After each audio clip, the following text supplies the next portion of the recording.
Okay, may unboxing tayo. Mga parang sa motor. Carbon varnish, itawagan. Let's go!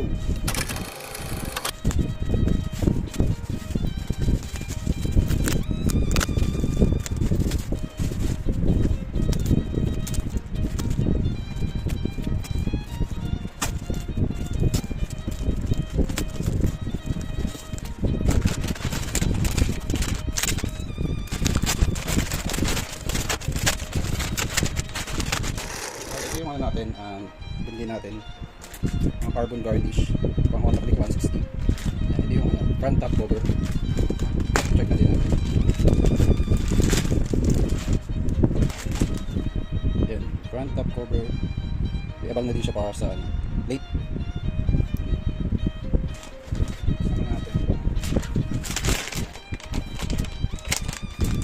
Heat guard.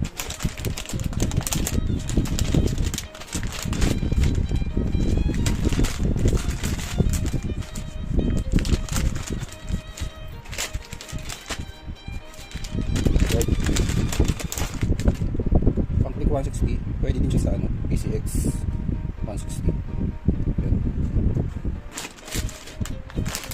And last, yung ating airbox cover.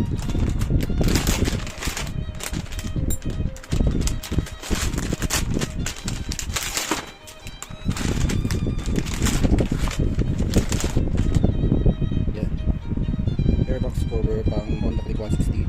Pwede din sa sa PCX 160. Kasama na pala itong cover na to. Sa mga hindi nakakalam, hiwalay ito yun.